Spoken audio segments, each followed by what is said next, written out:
आप सबका इस YouTube चैनल में स्वागत है। आज हम लोग पढ़ेंगे एक महत्वपूर्ण एवं मजेदार टॉपिक के बारे में जिसका नाम है वैदिक काल। दोस्तों, वैदिक काल का जो समय है वह 1500 ईसा पूर्व से लेकर 600 ईसा पूर्व तक, यानी कि ईसा मसीह के जन्म से 1500 साल पहले से लेकर के 600 साल पहले तक हम लोग देखेंगे। दोस्तों, ये जो वैदिक काल है ये ऐतिहासिक काल में आता है। पहले की वीडियो में चर्चा कर चुके हैं प्राक ऐतिहासिक, आधे ऐतिहासिक और ऐतिहासिक काल। तो ऐतिहासिक काल किसे कहते हैं? जिसका पुरातात्विक साक्ष्य मौजूद हो और साथ ही लिखित साक्ष्य भी मौजूद हो, और लिखित साक्ष्य हो लेकिन वह पढ़ा जा सके, है ना, दोनों उपलब्ध हो तथा लिखित साक्ष्य को पढ़ा जा सके, उसे हम क्या कहेंगे? ऐतिहासिक काल। तो वैदिक काल के जो भी पुरातात्विक साक्ष्य मिले हैं उनकी जानकारी के साथ साथ वैदिक काल के लिखित साहित्य को भी पढ़ा जा सका है, जिसमें वेद वगैरह आता है। ओके दोस्तों, तो ये अपने आप में एक बहुत ही महत्वपूर्ण टॉपिक है। आज इस पे हम लोग चर्चा करते हैं। तो सबसे पहले हम लोग देखते हैं वैदिक काल। इसको दो भागों में बांटा गया है। वैदिक काल को दो भागों में बांटा गया है। एक है पूर्व वैदिक काल या ऋग वैदिक काल। दोस्तों, इसका समय है 1500 ईसा पूर्व से लेकर 1000 ईसा पूर्व तक। दूसरा आपका है उत्तर वैदिक काल। इसका समय है 1000 ईसा पूर्व से लेकर 600 ईसा पूर्व तक।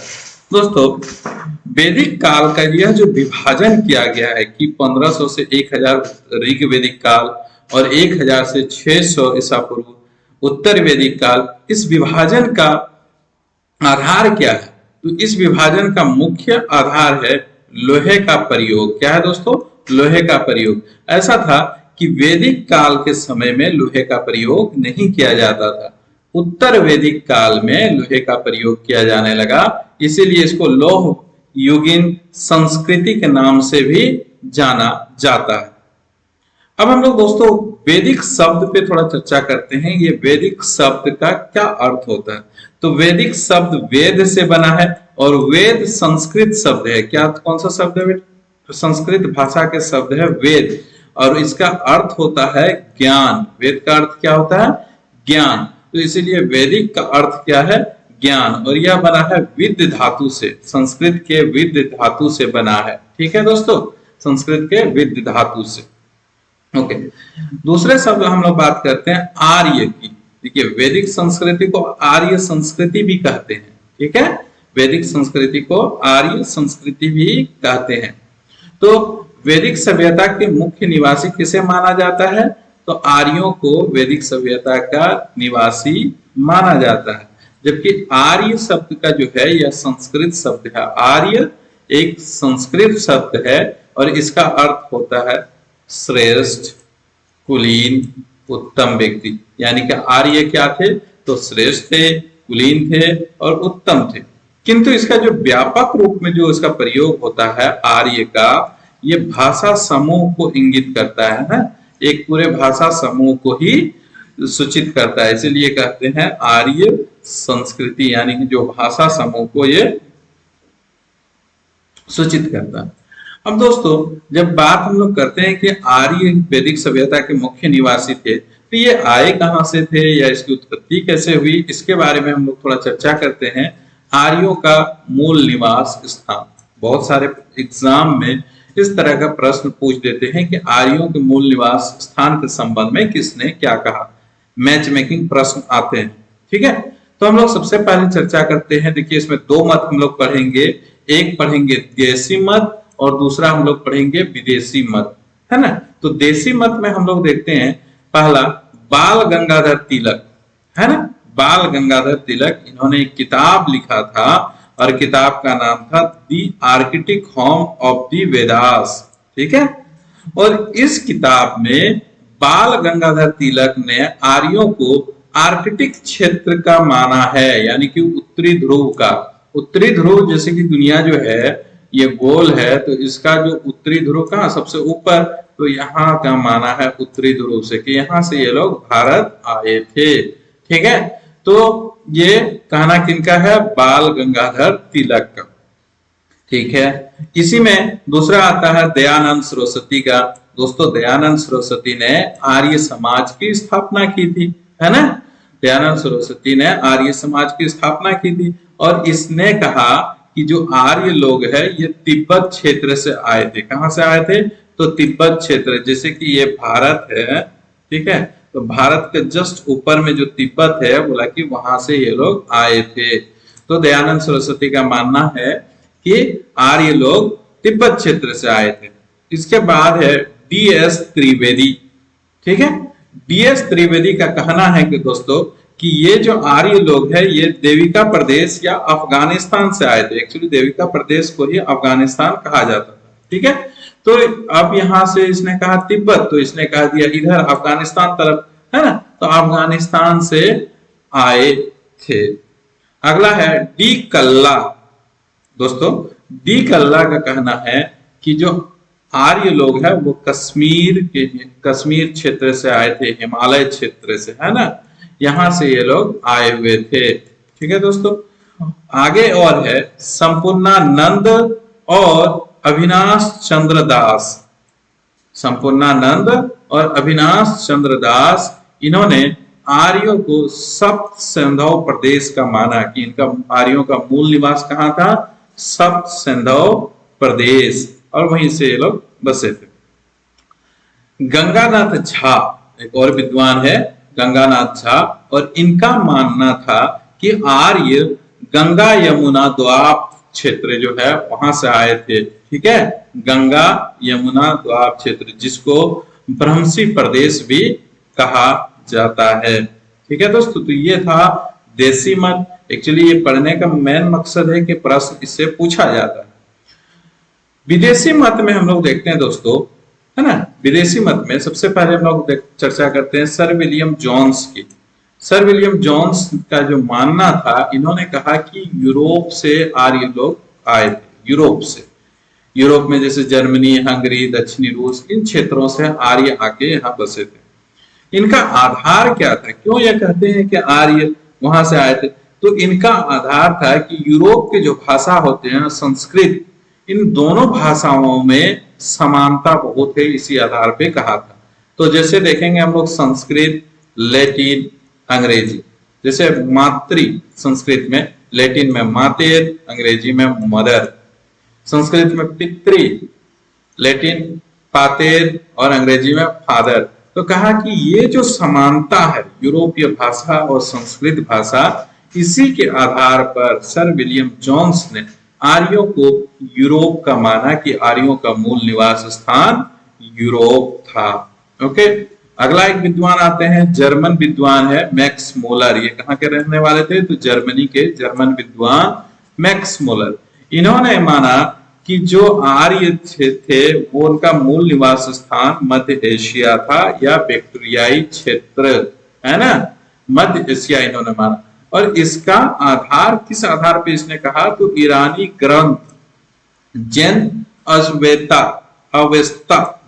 अवेस्ता के आधार पे इसने कहा। जैन अवेस्ता में वैदिक भाषा से समानता मिलता है, यानी कि इस किताब की और वैदिक ग्रंथ जो है ऋग्वेद हो, है ना, या जो उस समय की जो ग्रंथ है, उन ग्रंथों के भाषा और जैन अवेस्ता के भाषा दोनों में समानता है। इसी के आधार पे जर्मन विद्वान मैक्स मोलर ने कहा कि आर्य मध्य एशिया से आए थे। लेकिन आलोचना देखिए इसका कि ऋग्वेद में मध्य एशिया का उल्लेख नहीं है। देखिए दोस्तों, ऋग्वेद में सारी चीजों का उल्लेख है, और जब कोई लोग अपने एक जगह से दूसरे जगह जाते हैं तो अपना मूल निवास स्थान थोड़े भूलेंगे, उसका उल्लेख होना चाहिए, है ना, तो उसका उल्लेख नहीं किया गया। और कुछ विद्वान हैं जिन्होंने पश्चिमी एशिया को माना है ना, पश्चिमी एशिया को माना। इसका आधार था भारोपीय भाषा, भारोपीय भाषा परिवार इनका। भारोपीय का मतलब है कि भारतीय भाषा प्लस यूरोपीय भाषा दोनों को मिला दिया तो बोल दिया भारोपीय भाषा, जैसे ग्रीक, लैटिन, संस्कृत, है ना। और इसी आधार पे इन्होंने कहा कि पश्चिमी एशिया से इनका मूल निवास स्थान है ना, आर्यों का। और इस बात का प्राचीनतम साक्ष्य भी मिला है। तो क्या प्राचीनतम साक्ष्य मिला? तो 2200 ईसा पूर्व का भारतीय भाषा में मतलब एक प्राचीनतम साक्ष्य मिला है। और ये कहां से मिला है? तो इराक से मिला है दोस्तों। कहां से? इराक से, 2200 ईसा पूर्व का, है ना। दूसरा और हम लोग बात करते हैं, जैसे 1600 ईसा पूर्व का एक अभिलेख मिला है कस्सी से। कहां से? 1600 ईसा पूर्व का एक अभिलेख मिला है कस्सी से, और यह भी कहां है? इराक में। और इसमें आर्य शब्द का, इस अभिलेख में आर्य शब्द का प्रयोग किया गया है, उल्लेख किया गया। उसी तरह से और एक अभिलेख मिला आपका 1400 ईसा पूर्व का मिंतनी से। ये सीरिया से है ना, सीरिया में। और इसमें भी आर्य शब्द का उल्लेख किया गया है, यानी कि इन दोनों अभिलेखों में आर्य शब्द का उल्लेख किया गया। इसके बाद 1400 ईसा पूर्व का मिला है बगोचकोई, बहुत फेमस बगोचकोई अभिलेख, है ना। और इस अभिलेख में यहाँ वैदिक देवताओं के नामों का चर्चा किया गया है 1400 ईसा पूर्व के बगोचकोई अभिलेख में। यहाँ से भी प्रश्न बनता है दोस्तों, यहाँ से कभी कभी पूछ देता है कि बगोचकोई अभिलेख से किन वैदिक देवताओं का नाम है ना। तो वहां पे देखिए बगोचकोई अभिलेख में वैदिक देवताओं के जो नाम का चर्चा है उसमें है इंद्र का, वरुण का, मित्र का और नासत्य का। जैसे वैदिक ग्रंथों में इंद्र, वरुण, मित्र ये सब क्या थे? आकाशीय देवता थे, है ना। वैदिक ग्रंथों में देवताओं को दो भागों में बांटा गया है, पृथ्वी के देवता और आकाशीय देवता। तो इंद्र, वरुण, मित्र ये सब आकाशीय देवता के श्रेणी में थे। नासत्य को अग्नि के देवता कहा जाता है, लेकिन ऐसा नहीं है। नासत्य जो थे वो था चिकित्सा संबंधी देवता। और वैदिक ग्रंथों में चिकित्सा संबंधी देवता को क्या कहा है दोस्तों? तो अश्विन कहा है ना। कौन थे? वैदिक ग्रंथों के अनुसार अश्विन जो थे वो चिकित्सा संबंधी देवता थे।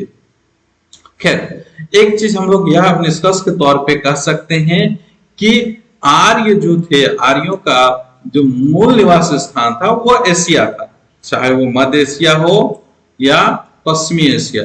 अगर आपसे प्रश्न पूछ देता है दोनों में से एक ऑप्शन अगर है तो वो भी सही है, अगर पश्चिमी एशिया रहे तो भी और मध्य एशिया रहे तो भी। हालांकि इन दोनों में अभी भी विवाद है कि वो कहां से थे, मध्य एशिया से थे या पश्चिमी एशिया से थे। इस बात को लेके अभी भी विवाद है दोस्तों। अब हम लोग एक अगला उप टॉपिक पे चलते हैं, वैदिक संस्कृति के बारे में। ठीक है, तो वैदिक संस्कृति, वैदिक साहित्य जो है इसको अपौरुषेय कहा गया। अपौरुषेय, अपौरुषेय का मतलब है कि यह पुरुषों द्वारा या आदमियों द्वारा नहीं लिखा गया है, बल्कि किसके द्वारा लिखा गया है? देवताओं के द्वारा रचा गया है, इसलिए अपौरुषेय का।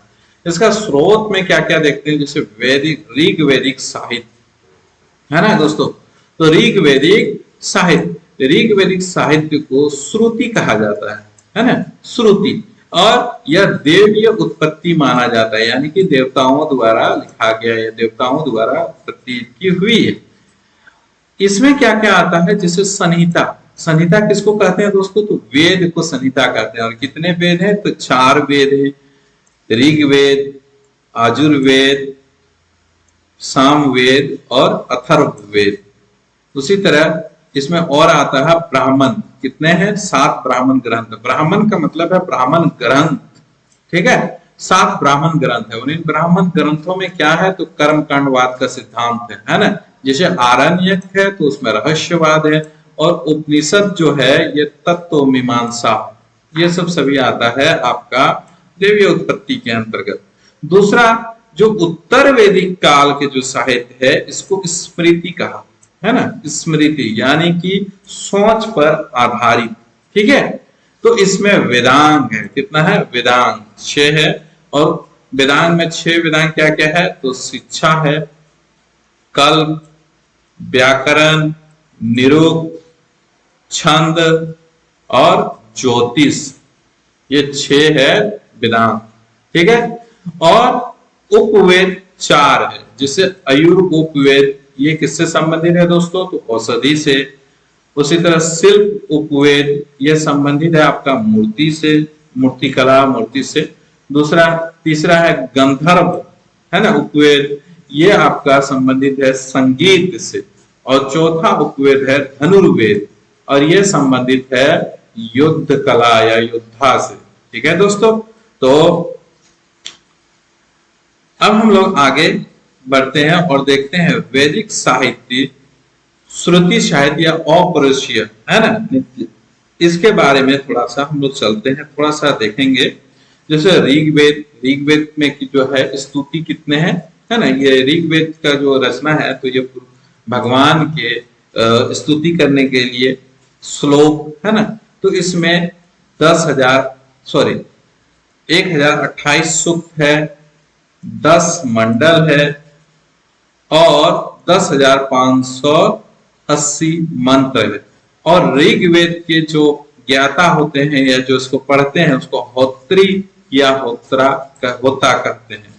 ठीक है, उसी तरह अजुर्वेद में जो है सूत्र, है ना, इसमें सूत्र कहते हैं, सूत्र से संबंधित है, कर्मकांड सूत्र इससे संबंधित अजुर्वेद है। इसमें 1990 मंत्र है और यह एक ऐसा ग्रंथ है जो गद्य और पद्य दोनों में है ना, तो गद्य, प्राचीन गद्य इसमें है। और इसको जो पढ़ते हैं उसको अथर्व युग कहते हैं, अथर्वयुग कहते हैं। ठीक है दोस्तों, सामवेद यह गायन से संबंधित है। ठीक है, गायन से संबंधित है सामवेद, 1549 मंत्र है, वो रचना इसमें है। और इसको जो गाते हैं या पढ़ते हैं, जो सुनते हैं, उसको उद्गात्री या उद्गाता कहते हैं। अथर्ववेद यह जादू टोना से संबंधित है और यह माना जाता है जो अथर्ववेद है इसकी रचना अनार्यों द्वारा किया गया है, अनार्य द्वारा किया गया है। और इसमें जादू टोना से संबंधित है, इसका 2 भाग है। ठीक है, हम लोग पढ़ेंगे आगे। और औषधि से संबंधित इसमें भी है, अनार्य द्वारा लिखा गया है। इसका एक ही ब्राह्मण है जिसको गोपत ब्राह्मण कहते हैं। ठीक है, और इसकी जो गाते हैं या पढ़ते हैं उसको ब्रह्मा कहते हैं। ओके दोस्तों, तो आप इस चैनल में बने रहें और चैनल को सब्सक्राइब जरूर करें और अपने दोस्तों में इसको शेयर करें दोस्तों। चलिए, और एक बात हम लोग जानते हैं, जैसे ऋग्वेद, अजुर्वेद और सामवेद, इन तीनों को मिला के कहते हैं वेद त्रयी या तरई, है ना, इन तीनों को क्या कहते हैं, वेद त्रयी या तरई। और अथर्ववेद जो है यह लौकिक है। क्या है यह? लौकिक, तो इसको लौकिक कहते हैं। अच्छा, और एक चीज हम लोग जानते हैं, प्रस्थान त्रयी में ये जो है, प्रस्थान त्रयी में ये तीनों वेद नहीं आते हैं, बल्कि प्रस्थान त्रयी में भगवत गीता, ब्रह्मसूत्र और उपनिषद, इन तीनों को मिला के कहते हैं दोस्तों प्रस्थान त्रयी। ओके दोस्तों, चलिए आगे हम लोग बात करते हैं। भारत की प्राचीनतम भाषा संस्कृत, और संस्कृत का पहला ग्रंथ जो है, यानी कि सबसे प्राचीन ग्रंथ, वो कौन सा है? तो ऋग्वेद है। कौन सा है? ऋग्वेद, प्राचीनतम ग्रंथ। और इस ऋग्वेद को किस भाषा में लिखा गया है? तो वह है संस्कृत भाषा में लिखा गया है। अगर आपसे पूछे कि ऋग्वेद का लिपि क्या है, तो वह है आपका ब्राह्मी लिपि। ठीक है, ब्राह्मी लिपि में लिखा गया है, जो प्राचीनतम लिपि भी है। ठीक है, अब ऋग्वेद और उसके रचयिता के बारे में थोड़ा सा यहाँ हम लोग चर्चा करते हैं। जैसे ऋग्वेद और रचयिता, तो ऋग्वेद 10 मंडल, मैंने कहा आपको कि ऋग्वेद के कितने मंडल है? 10 मंडल। तो इन 10 मंडलों का थोड़ा चर्चा करते हैं। तो ऋग्वेद का प्रथम मंडल के रचयिता जो थे, ये मधुच्छ, क्षमदा या और किसने? मेधातिथि ने इसका रचना की थी। द्वितीय मंडल जो है, इसको गृत्समद ने लिखा था, रचना किया था। तृतीय मंडल दोस्तों, जिसमें गायत्री मंत्र का उल्लेख है ना, इसको विश्वामित्र ने, ऋषि विश्वामित्र ने इसकी रचना की थी। चतुर्थ मंडल की अगर हम लोग बात करें दोस्तों, तो यह वामदेव ने इसकी रचना की थी। पंचम मंडल यानी कि 5वें मंडल के अत्रि द्वारा लिखा गया, रचना किया गया। षष्ठम मंडल है ना, छठा भारद्वाज द्वारा, ऋषि भारद्वाज द्वारा किया गया। सप्तम मंडल, जिसमें 10 राज युद्ध के बारे में चर्चा है ना, 10 राज युद्ध, जो आर्य और अनार्य के बीच में हुआ था 10 राज्य युद्ध, ये आपका हुआ। इसको जो लिखा है ये वशिष्ठ ने लिखा है। किसने? वशिष्ठ ने। जब हम लोग आगे पढ़ेंगे तब इस 10 राज्य युद्ध के बारे में भी चर्चा करेंगे।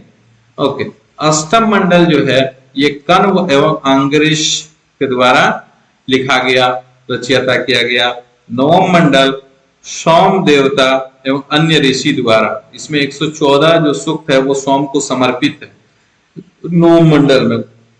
दसम मंडल की बात करते हैं, ये बिमदा, इंद्र, सची और अन्य द्वारा लिखा गया। और सबसे नवीन और अंतिम, अगर आप सबसे अंतिम कह सकते हैं आप, दसम मंडल है और ये सबसे नवीन है, ये नवीन ही का है, ठीक है, सबसे नया जोड़ा गया है, ये दसम मंडल है। दोस्तों देखिए, वेदों को जो संकलित किया है ना, वेदों को जो संकलित किया है वह इनका संकलन करता जो है, वेदों का संकलन करता वह है महर्षि कृष्ण द्वैपायन, है ना, द्वैपायन। किसने किया है? तो वेदों का संकलन करता है महर्षि कृष्ण द्वैपायन द्वारा। चलिए और एक चर्चा करते हैं हम लोग, उपनिषद। देखिए दोस्तों, उपनिषद, और ये उपनिषद का अर्थ होता है ज्ञान के लिए गुरु के समीप बैठना, ज्ञान के लिए गुरु के समीप बैठना। ये 108 है। उपनिषद की संख्या कितनी है? 108। लेकिन हमें कितना ज्ञात है? ज्ञात का मतलब प्राप्त है, वह है 12। ठीक है, 12 ही प्राप्त है, 108 में 12 प्राप्त है। दोस्तों वेदों का समझने के लिए, देखिए वेद अपने आप में बहुत जटिल है, तो इसको समझने के लिए, इसका अर्थ को समझने के लिए किसकी रचना किया गया? वेदांत की रचना किया गया है ना, वेदांत की रचना किया गया वेदों के अर्थ को। अब दोस्तों वेदों के अर्थ को समझना क्यों जरूरी है? देखिए अभी जो हम उस समय की भाषा की अगर हम बात करें, बहुत सारा ऐसा टर्मिनोलॉजी का यूज हुआ है वेदों में, जिसको समझने के लिए उस समय की बात को समझना होगा। जैसे कि बलि, आज हम लोग बलि कैसे कहते हैं? जैसे पशु उसको दिया बलि करता है तो उसको बलि कहते हैं, लेकिन उस समय वैदिक काल में बलि किसको कहते थे? कर को। उसी तरह युद्ध गाय को कहते थे, और तांडुल्य, तांडुल्य दोस्तों कहते थे चावल को, है ना। तो देखिए शब्दों का अर्थ अलग है, इसीलिए वेदों को समझने के लिए वेदांत की रचना किया गया है, वेदांत, है ना, वेदों के अर्थ को समझने के लिए। चलिए दोस्तों और एक चर्चा करते हैं। देखिए प्रत्येक वेद के 4 भाग होते हैं, ठीक है, प्रत्येक वेद के कितने भाग हैं? 4। और चारों में क्या क्या है? तो संहिता है, दूसरा ब्राह्मण ग्रंथ है, तीसरा आरण्यक है और चौथा उपनिषद है। ठीक है, तो ये 4 भाग है, ठीक है, संहिता, ब्राह्मण ग्रंथ, आरण्यक और उपनिषद। तो संहिता किसको कहते हैं? तो 4 वेद है, इनको मिला के संहिता कहते हैं। ब्राह्मण ग्रंथ जो है उसकी चर्चा हम लोग करेंगे, हर वेद का अलग अलग ब्राह्मण ग्रंथ है। आरण्यक भी उसी तरह, और उपनिषद, है ना, उपनिषद में क्या है? तो दर्शन से संबंधित है। ओके, तो हम लोग पहला चलते हैं ऋग्वेद। जिसे मैंने पहले कहा दोस्तों, ऋग्वेद किस भाषा में लिखा गया है? तो संस्कृत भाषा में। और कौन सी लिपि में? तो ब्राह्मी लिपि, है ना, संस्कृत भाषा में, ब्राह्मी लिपि में। सबसे प्राचीनतम ग्रंथ कौन सा है संस्कृत भाषा के? तो वह है ऋग्वेद। और ये जो ऋग्वेद की रचना क्या है? देवताओं की भक्ति या स्तुति के लिए, ठीक है, देवताओं की भक्ति या स्तुति के लिए। इसमें श्लोक मंत्र है ना, श्लोक अथवा मंत्र है, ठीक है। तो मैंने पहले चर्चा कर चुके हैं, ऋग्वेद में कितने मंडल है? 10। अभी 10 के रचयिता देख चुके हैं, ठीक है। 1028 सूक्त है इसमें, और यह 3 पाठ है। इसके कितने पाठ है? 3 पाठ। 1028 का 3 पाठ है। जैसे साकल, इसमें 1017 सूक्ति है। बालखिल्य 11 सूक्ति है, और वास्कल इसमें 56 सूक्ति है। दोस्तों ये इस तरह हो रहा है, चर्चा कर रहे हैं, क्योंकि एग्जाम में कहीं से भी प्रश्न आ जाता है। उसी तरह इसमें 10,580 मंत्र है, इसकी भी चर्चा हम लोग पहले कर चुके हैं। अच्छा, ऋग्वेद के 2 मंडल है ना, 10 मंडल है, तो उसमें से 2 मंडल से लेके 7वें मंडल तक जो है ये सबसे प्राचीन है ना। 2 मंडल से 7वें मंडल सबसे प्राचीन है, यानी कि प्रथम मंडल जो है उसको बाद में जोड़ा गया है, ठीक है। तो 2 से 7वें नंबर तक सबसे प्राचीन है, और इसी को गोत्र मंडल भी कहते हैं। गोत्र जो अभी चलता है ना ब्राह्मण धर्म में, जैसे कौन सा गोत्र के आप हुए, तो ये गोत्र वहीं से शुरुआत है, उसी को गोत्र मंडल कहते हैं। और जैसे 10वां मंडल की बात की है, ये सबसे अंतिम है, 10वां मंडल सबसे अंतिम है। दोस्तों अगर हम बात करें ऋग्वेद की, ब्राह्मण ग्रंथ की, तो ब्राह्मण ग्रंथों में कर्मवाद की चर्चा की गई है। और ऋग्वेद के 2 ब्राह्मण ग्रंथ है, ऐतरेय ब्राह्मण और कौशिकी ब्राह्मण। ठीक है दोस्तों, इसका अगर हम लोग आरण्यक की बात करें तो आरण्यक में कौन सी बातें की चर्चा की गई है, रहस्यवाद की है ना। और इसका भी सेम है, ऐतरेय और कौशिकी। ठीक है दोस्तों, अगर हम लोग बात करें उपनिषद की, तो उपनिषद का अर्थ मैंने बता दिया है, गुरु के समीप बैठना, ज्ञान प्राप्ति के लिए गुरु के समीप बैठना। और उपनिषद को वेदांत भी कहते हैं। ठीक है, उपनिषद को वेदांत भी कहते हैं। वेदांत अलग है दोस्तों और वेदांत अलग है। ठीक है, तो इसमें भी सेम नाम है, ऐतरेय और कौशिकी। इसलिए आपसे प्रश्न जब पूछेगा तो आपको ये दोनों नाम याद रखने से ही आपको आरण्यक और उपनिषद के भी बारे में पता चल जाएगा, याद हो जाएगा। ठीक है, ऋग्वेद के। दूसरा हम लोग थोड़ा और चर्चा करते हैं दोस्तों, जैसे ऋग्वेद में जो पवित्र नदी माना गया है, यह है सरस्वती नदी को सबसे पवित्र माना है। और इसको कहा गया है नदी तमा, है ना, नदी तमा, नदियों में सबसे श्रेष्ठ। जबकि सबसे ज्यादा बार अगर जिक्र हुआ है तो वह सिंधु नदी का, सबसे ज्यादा चर्चा ऋग्वेद में सिंधु नदी का है। और यमुना नदी का चर्चा 3 बार है, यमुना नदी का उल्लेख ऋग्वेद में 3 बार है और गंगा नदी का उल्लेख ऋग्वेद में 1 बार है। उसी तरह दोस्तों देवताओं के बारे में भी जब बात किए, हालांकि जब हम लोग देखेंगे ऋग्वेदिक काल के धार्मिक जीवन, तब हम लोग और ज्यादा चर्चा करेंगे। तो यहाँ थोड़ा सा चर्चा करते हैं। ऋग्वेद में इंद्र का 250 बार चर्चा हुआ, उल्लेख हुआ है ऋग्वेद में। और इंद्र देव को क्या कहते हैं, पुरंदर। क्या कहा गया है, पुरंदर। पुरंदर का अर्थ होता है किले को तोड़ने वाला। उसी तरह से अग्नि का 200 बार चर्चा किया गया है ऋग्वेद में, अग्नि का 200 बार ऋग्वेद में चर्चा किया गया। उसी तरह दोस्तों आप स्कूल वगैरह कभी जाते होंगे तो वहां आपको ये चीज जरूर लिखा हुआ मिला होगा, अस्तो मां सदगम्य, है ना, अस्तो मां सदगम्य। इसका अर्थ होता है मुझे असत्य से सत्य की ओर ले चलो, है ना। आप स्कूलों में देखे होंगे ये लिखा हुआ मिलता है, अस्तो मां सदगम्य, मुझे असत्य से सत्य की ओर ले चलो। और ये जो लिया गया है ये ऋग्वेद से ही लिया गया है दोस्तों, है ना। तो ऋग्वेद से लिया गया। अगला हम लोग बात करते हैं सामवेद, है ना। सामवेद दोस्तों ये गायन से संबंधित है और संगीत का ग्रंथ है। संगीत के 7 स्वर इसी से लिया है, जैसे सा रे गा मा पा धा नी, है ना। तो ये सारे गा मा पा धा नी है, ये कहां से आया है, सामवेद से। इसका जो ब्राह्मण ग्रंथ है वह तांडय जेमिनी, है ना, तांडय जेमिनीय, ये ब्राह्मण ग्रंथ है सामवेद का। इसका आरण्यक जो है सामवेद का वह है छंदोग्य जेमिनीय। ठीक है, और उपनिषद भी है सेम नाम से, छंदोग्य जेमिनीय। और ये सबसे प्राचीन उपनिषद है छंदोग्य। ठीक है दोस्तों, सबसे प्राचीन उपनिषद कौन सा है, छंदोग्य उपनिषद। इसमें क्या चर्चा की गई है, तो इसमें देवकी पुत्र कृष्ण की चर्चा की गई है। इसका देवकी पुत्र कृष्ण की चर्चा छांदोग्य उपनिषद में किया गया। तीसरा हम लोग बात करते हैं अजुर्वेद का। तो अजुर्वेद का 2 भाग है दोस्तों, एक है शुल्क अजुर्वेद और इसी को कहते हैं वाजसेनेयी संहिता। ठीक है दोस्तों, और दूसरा इसका है कृष्ण अजुर्वेद, है ना। और ये कृष्ण अजुर्वेद जो है ये गद्य एवं पद दोनों में लिखा गया है। तो अगर आपसे पूछ देता है प्रश्न कि कौन सा वेद गद्य एवं पद में लिखा गया, तो अजुर्वेद। लेकिन अगर प्रश्न आता है कि कृष्ण ये शुल्क अजुर्वेद या कृष्ण अजुर्वेद कौन सा है, गद्य एवं पद में, तो वो है कृष्ण यजुर्वेद, जो गद्य एवं पद में लिखा गया दोनों में। इसका जो ब्राह्मण ग्रंथ है वो है तैत्तिरीय ब्राह्मण।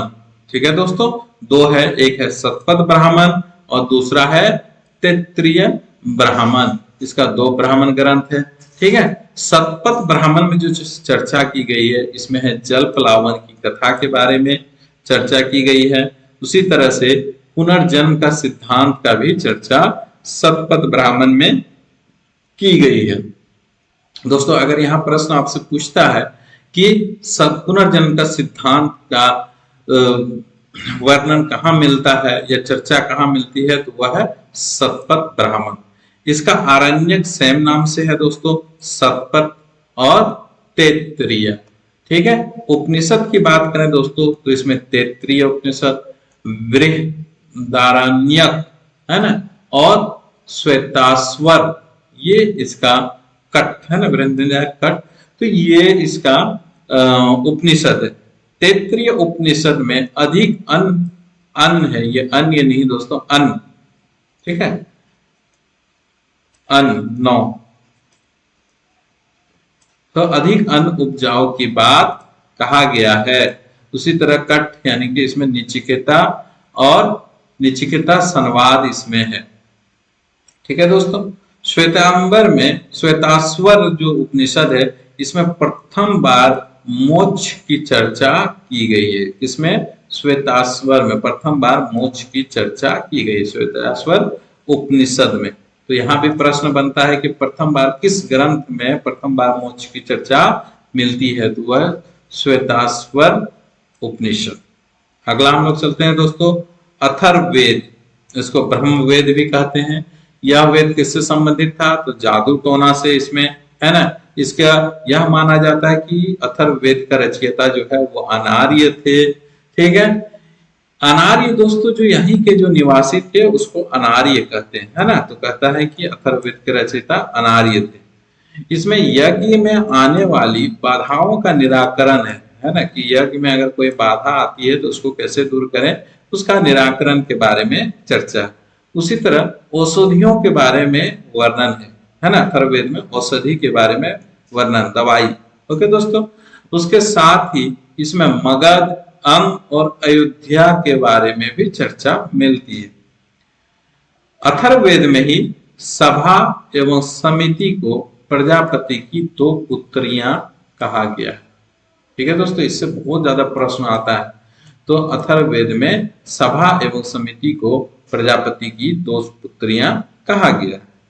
इसका एकमात्र ब्राह्मण है जिसका नाम है गोपद ब्राह्मण। इसका कोई भी आरण्यक नहीं है। ठीक है, और इसका उपनिषद है मुंडकोपनिषद, है ना, जिससे सत्यमेव जयते लिया गया है। सत्यमेव जयते के बारे में आप जानते होंगे, है ना, जो सबसे पहले हम लोग का सिक्कों में जिसका प्रयोग किया जाता है, सत्यमेव जयते। और सम्राट अशोक के इसमें भी मिला था, सत्यमेव जयते, मुंडकोपनिषद से लिया गया। आगे थोड़ा चर्चा करते हैं दोस्तों, थोड़ा सा और एक उपनिषद है जिसका नाम है जबालोपनिषद। ठीक है, इस जबालोपनिषद में व्यक्ति आदमी की आयु को 100 वर्ष का माना गया है। कितना?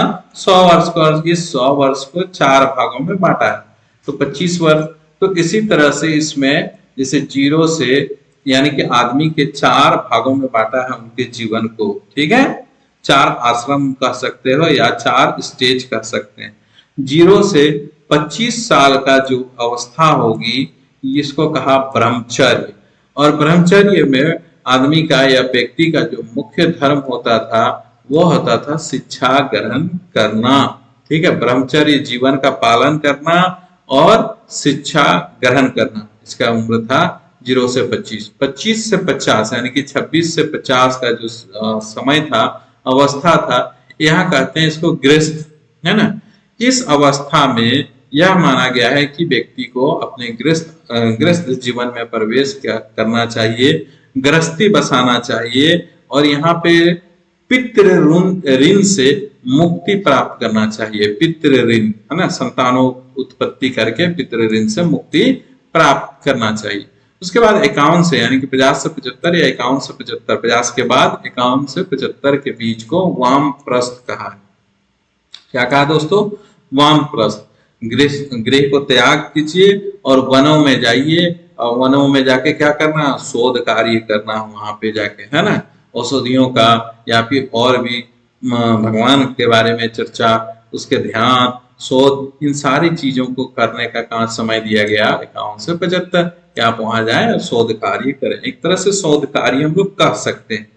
और 76 से 100 कि इस बीच में ऐसा नहीं कि संन्यास होकर बैठ गए, ऐसा नहीं था, बल्कि इस बीच में आप आए समाज में और लोगों को जागरूक करें, लोगों को दीक्षा दें कि आपने वहां वामप्रस्थ स्टेज में क्या सीखे, क्या रिसर्च किए, क्या शोध किए समाज की भलाई के लिए, उन सब चीजों के बारे में व्यक्तियों को दीक्षा देना था। ठीक है, तो ये 4 अवस्था में बांटा गया है, जो ब्रह्मचर्य, गृहस्थ, वामप्रस्थ, संन्यास। इसका जिक्र या चर्चा कहाँ पे मिलता है? तो जबालोपनिषद में। ओके दोस्तों, और थोड़ा सा चर्चा करते हैं हम ऋग्वेद के 10वां मंडल। ऋग्वेद के 10वां मंडल जो सबसे बाद में जोड़ा गया था, इसके पुरुष सूक्ति में क्या कहा गया है? पुरुष सूक्ति में कहा गया है कि ब्रह्मा जो है, इस ब्रह्मा के मुख से ब्राह्मण की उत्पत्ति हुई, भुजा से क्षत्रिय, भुजा मतलब बाजू से क्षत्रिय की उत्पत्ति हुई, उरु या जंघा से वैश्य की उत्पत्ति हुई, और पैर से शूद्र की उत्पत्ति हुई। दोस्तों देखिए, मुख से ब्राह्मण की उत्पत्ति, और ब्राह्मणों का काम क्या है? तो पूजा पाठ और ग्रंथों का अध्ययन और अध्यापन करना।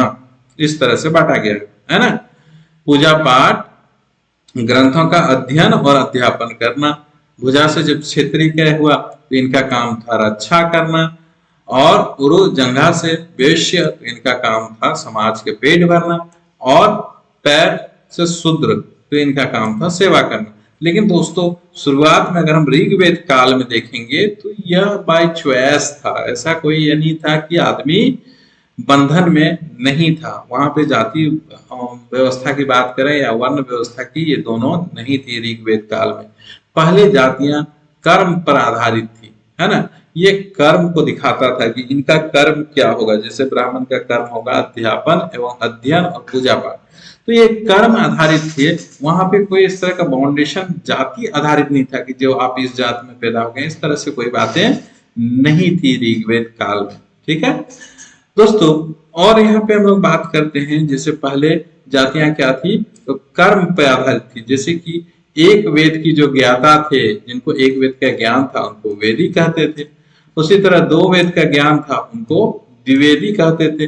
जिनको 3 वेद का ज्ञान था, उनको त्रिवेदी कहते थे, और जिनको 4 वेद का ज्ञान था, उनको चतुर्वेदी कहते थे। ठीक है, तो इस तरह से उस समय ये कर्म पर आधारित था कि कौन कौन सा काम कर रहा है ना। यानी कि व्यवसाय का चुनाव, यहाँ से संकेत मिलता है कि व्यवसाय का चुनाव को इस तरह से बताया गया था, ना कि जाति व्यवस्था का। ओके दोस्तों, तो धन्यवाद। हम लोग अगले चैप्टर में, यानी कि अगला वीडियो जो ऋग्वेद काल होगा, वहां पे हम देखेंगे इसके राजनीतिक, धार्मिक, सामाजिक, आर्थिक स्थिति के बारे में देखेंगे। उसके बाद देखेंगे दोस्तों हम लोग उत्तर वैदिक काल। तो दोस्तों जैसे मैंने पहले ही कहा था कि एंशिएंट हिस्ट्री, है ना, इंडियन एंशिएंट हिस्ट्री का पूरा कंप्लीट सीरीज आएगा, और हमको अगर समय इधर पहले अगर मिलता है तो हम मेडिवल हिस्ट्री का भी सीरीज स्टार्ट कर देंगे। ठीक है, तो आप इस चैनल में दोस्तों बने रहें, चैनल को लाइक कीजिए, सब्सक्राइब कीजिए, और अपने दोस्तों को शेयर कीजिए। दोस्तों सपोर्ट कीजिए, है ना, तो फिर हम आपका कंप्लीट सीरीज बनाएंगे। और दूसरा, अगर कहीं आपको प्रश्न या कोई चीज समझ में नहीं आता, तो आप कमेंट सेक्शन में जाके आप प्रश्न पूछ सकते हैं, उन प्रश्नों का जवाब दिया जाएगा। ठीक है दोस्तों, तो धन्यवाद, मिलते हैं अगले वीडियो में।